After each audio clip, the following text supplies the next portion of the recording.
Բարեձեզ, օրվա լրահոսի կարևոր նորություններ է ներկայացնում Հորիզոն լրատվական ապրիլի 2-ն է չորեքշաբթի։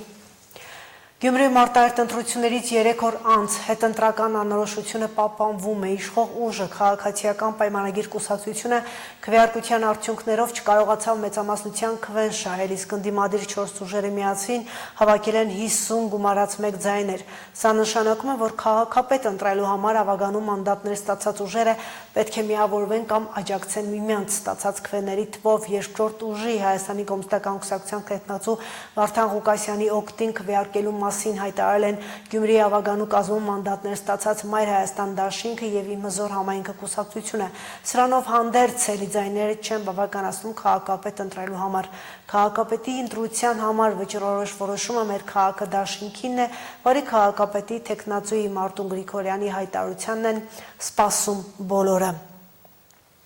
Ընտրությունների մասնակցած քաղաքական ուժերից քվեարկության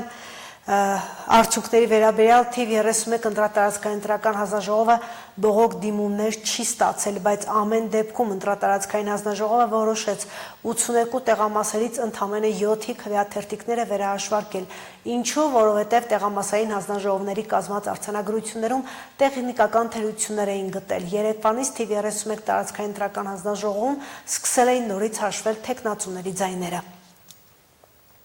Վերահաշվարկին ընտրությանը մասնակցած 9 քաղաքական ուժերից 3-ի ներկայացուցիչներն էին ներկա։ Հանձնաժողովականները վիճակահանությամբ ընտրեցին, թե 7 տեղամասերից որոնց քվեաթերթիկների պարկերը պետք է բացեն, եւ վիճակվեց 22, 66 եւ 78 տեղամասերից սկսել։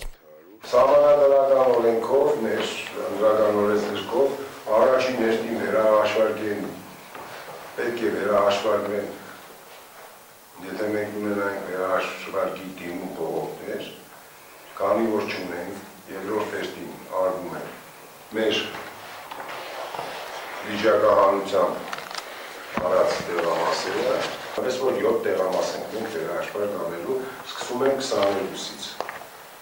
31-ի 22 ընտրատեղամասում ընտրացուցակներով հաշվառված 1919 ընտրողից քվեարկությանը մասնակցել է 677 ընտրող, այսինքն կեսից էլ պակաս։ Հետևաբար էլեկտրոնային տպիչ սարքը տրամադրել էր նույնքան քվեարկության կտրոն։ Տեղամասային հանձնաժողովը ճիշտ էր հաշվել չօգտագործված ինքնասոսնձվող դրոշմանիչների թիվը, բայց կազմած արձանագրության հետ չէր համընկնում տարածքային հանձնաժողովի տված լրացուցիչ կտրոնների թիվը։ Դրանք յուրաքանչյուր տեղամասին 100 հատ է հատկացվում, որոնք թիվ 22 տեղամասում չէին օգտագործվել, բայց ձևաթղթի վրա նշել էին տրամադրված քանակից մեծ թիվ։ Սա իհարկե տեխնիկական խնդիր էր, որը քվեարկության արդյունքների վրա չի ազդել, բայց շտկելու համար վերահաշվարկ էր պահանջել։ Դրա համար պարտը է սահմանապատասխանությունը համար բացեցինք։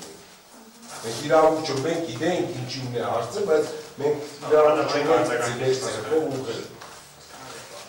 Թիվ 31-ի 22 տեղամասային հանձնաժողովը քվեների հաշվարկն անելիս 9 քվեաթերթիկ անվավեր էր համարել դրանց վրա գրիչով նշան ունենալու կամ պատրված լինելու պատճառով։ Տիգրան Ղազարյանը սա համարեց տեղամասային հանձնաժողովի սխալը եւ հիշեցրեց, որ տեղամասային հանձնաժողովների անդամներին դասընթացների ժամանակ բազմիցս է բացատրվել, թե որ դեպքում է քվեաթերթիկը անվավեր ճանաչվում։ Անվավեր համարվում է այն թերթիկը, որը սահմանված նմուշի չէ ու վերենք կա նշում։ Եթե սիքսպես է, այսպես, վերեն նշում չէ, սիգ անվավեր չէ։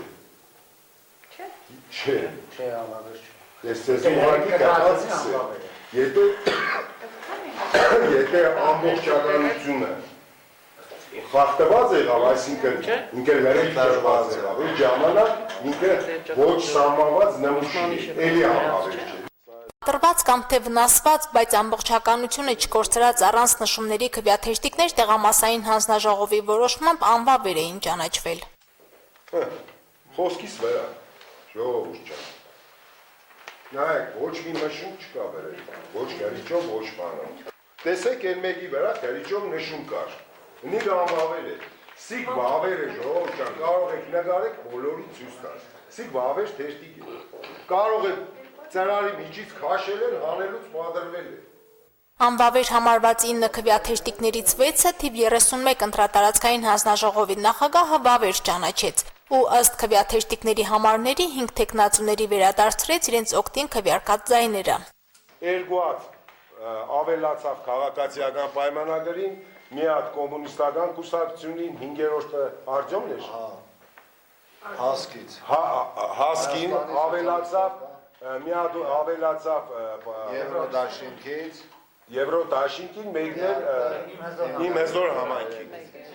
Վերահաշվարկից հետո 31-22 տեղամասում վավեր քվեաթերթիկների թիվն ընդամենը 6-ով ավելացավ։ Քաղաքական բոլոր ուժերի օգտին քվեարկած թերթիկների քանակը համապատասխանում էր կազմած արձանագրությանը։ Տեղամասերի մեծ մասում հանձնաժողովների անդամների քվեարկության ընթացակարգին կիսատ պռատ տիրապետելու պարտականությունների չիմացության պատճառով են խնդիրներ ստեղծվել, եւս մեկ անգամ շեշտեց Տիգրան Ղազարյանը։ Ըստ նրա, չնայած ընտրություններից առաջ անցկացված վերապատրաստումներին տեղամասային հանձնաժողովների մեծ մասի պատրաստվածությունը գնահատվում է անբավարար։ Ես ինչ եմ, որ չենք գիտում։ 10-ները 10 անգամ իրաց այդ բանը ասել են։ 10 անգամ։ 10 նախագահ քարտուղարները 3 անգամ 10 են եղել։ Եվ չի հանձնաժողովներն է մեր մեղավորությունը չէ, էլի։ Ոչ ես 10 են տվել, ոչ է քննություն են վերցրել։ Ազգային ժողովի խմբակցությունները ումոր նշանակել են, իրանք է թող ընձիգը տվա պատասխանատվություն կրել։ Վերահաշվարկի առաջին օրը թիվ 31 տարածքային ընտրական հանձնաժողովը հասցրեց բացել ու վերանայել 3 տեղամասերի քվեաթերթիկների հաշվարկն ու փաստաթղթերի կազմումը։ Սխալմունքներն ու բացթողումները էական ազդեցություն չունեցան քաղաքական ուժերի հավաքած քվեների վրա։ Մյուս 4 տեղամասերի վերահաշվարկը թիվ 31-ում ավարտելու են այսօր մինչև ժամը 18-ը։ Ընտրական օրենսգրքով է սահմանված ժամկետները։ Մարինե Տերբինյան, Արտյոմ Խաչատրյան, Հորիզոն։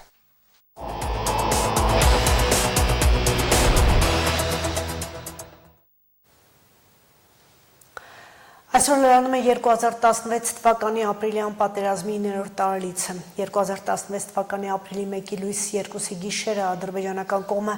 Արցախի հանրապետության նկատմամբ սկսեց լայնածավալ հարձակողական գործողություններ, Արցախա-ադրբեջանական շփման գծի ողջ երկայնքով լայնամասշտաբ ռազմական գործողություններ են ընթացել Պաշտպանության բանակի եւ Ադրբեջանի զինված ուժերի միջև։ Թեժ մարտեր են եղել շփման գծի հարավային եւ հյուսիս-արևելյան ուղղությամբ։ 2016 թվականի ապրիլյան մարտերի հետևանքով հայկական կողմն ունեցել ավելի քան 100 զոհ եւ կորցրել է մոտ 800 հեկտար տարածք։ Հայաստանում Եվրամիության առաքելությունը նշել է 5000-րդ բարեկություն, այս մասին է հայտնել Եվրամիության առաքելությունը։ Գրառման մեջ մասնավորապես ասված է Հայաստանում առաքելության հիմնադրումից ի վեր մենք ավարտել ենք մեր 5000-րդ բարեկությունը։ Մեր հանձնառությունը աջակցել տարածաշրջանում խաղաղությանը, շնորհակալ ենք մեզ վստահելու համար, ասված է առաքելության տարածած հաղորդագրությունում։ Եվրամիության առաքելությունը իր գործունեությունը սկսել է 2023 թվականից։ Այս տարի Եվրամիությունը 2 տարով երկարացրեց նրանց առաքելության ժամկետը։ Եվրոպական խորհրդարանի լիագումար նիստում ընդունվել են Եվրամիության ընդհանուր արտաքին և անվտանգության քաղաքականության և Եվրամիության ընդհանուր անվտանգության ու պաշտպանական քաղաքականության վերաբերյալ տարեկան զեկույցները։ Զեկույցներով Եվրոպական խորհրդարանը վերահաստատում է իր սկզբունքային դիրքորոշումը Հայաստանի վերաբերյալ և ողջունում Հայաստանին խաղաղության պայմանագիրը վերջնական տեսքի բերելու ջանքերի համար։ Խորհրդարանը Ադրբեջանից պահանջում է պաշտպանել Լեռնային Ղարաբաղի հայկական մշակութային ու կրոնական ժառանգությունը, ազատ արձակել 23 հայ պատաններին։ Եվրոպական խորհրդարանի պատգամավորները կոչ են անում պատժել բոլոր նրանց, ովքեր սպառնում են Հայաստանի տարածքային ամբողջականությանը։ Զեկույցները ողջունում են նաև Եվրոպական խաղաղության հիմնադրամից Հայաստանին տրամադրված օժանդակություն ու կարևորում Հայաստանում տեղակայված Եվրամիության դիտորդական առաքելության դերը։ Խորհրդարանը ողջունում է նաև հարաբերությունների կարգավորման ուղղված Հայաստանի ու Ադրբեջանի ջանքերը եւ հիշեցնում, որ հարաբերությունների նորմալացումն ու սահմանազատումը պետք է իրականացվեն Ալմաթայի հռչակագրին համահունչ։ Եվրախորհրդարանի պատգամավորները պահանջում են Եվրամիությունից դադարեցնել Ադրբեջանի հետ էներգետիկ համագործակցության հուշագիրը։ Եվրամիության անդամ երկրներին կոչ են անում դադարեցնել Ադրբեջանին տրամադրվող տեխնիկական, անվտանգային ու ֆինանսական աջակցությունը։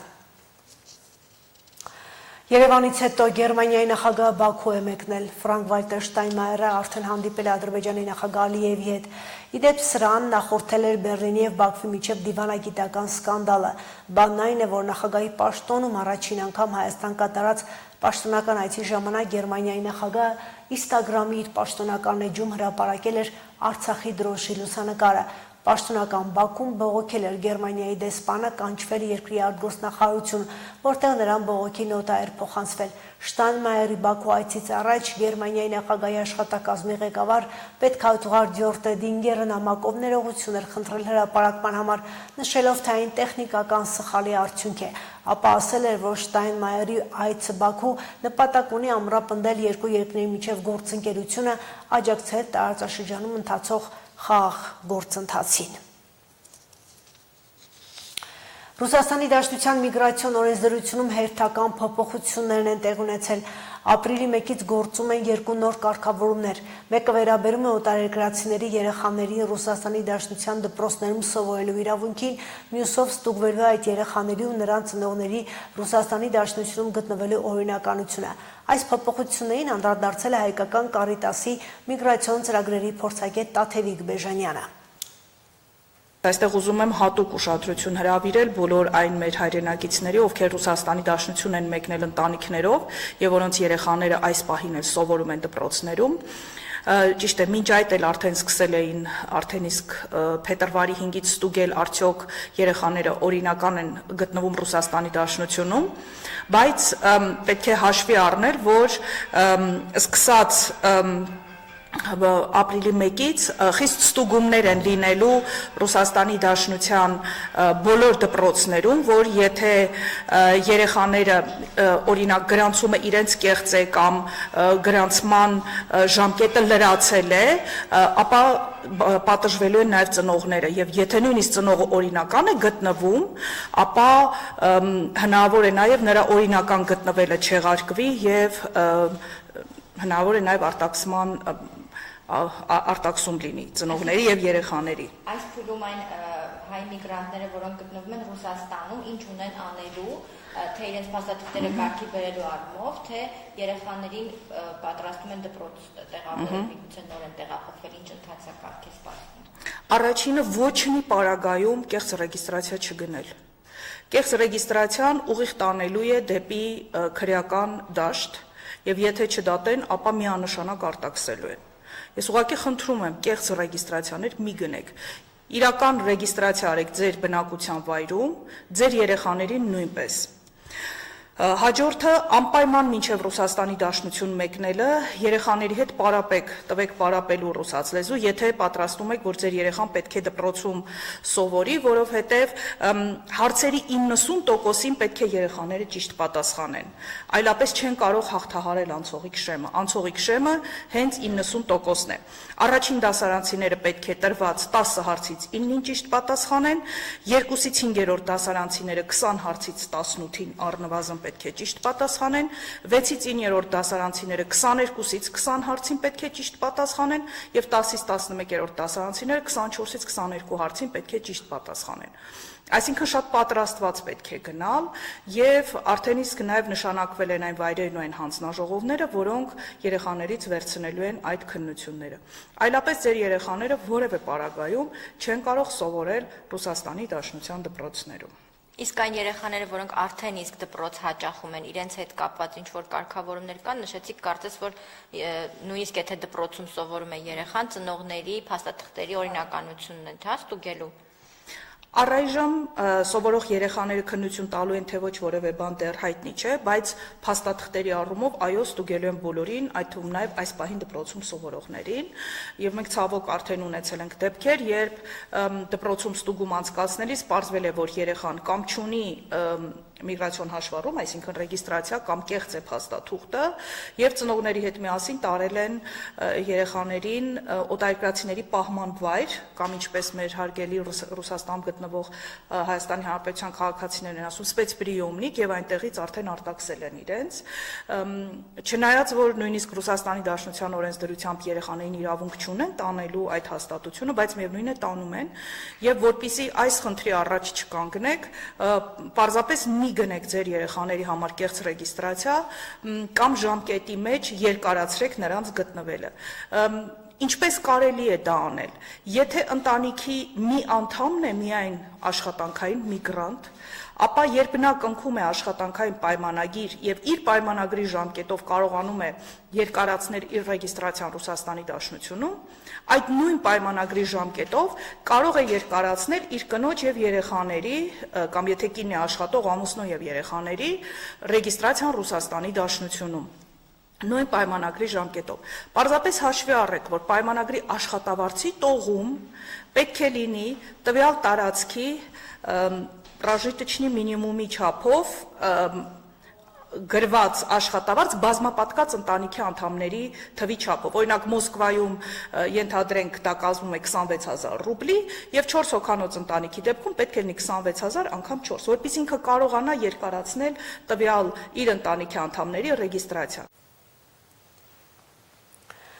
Միջազգային նորություններից Դոնալդ Թրամփի կարծիքով Մոսկվան ձգձգում է Ուկրաինայի հետ բանակցությունները։ Այս մասին հայտնել Fox-ի լրագրողներից մեկը վկայակոչելով քննարկումներին իրազեկ իր աղբյուրը։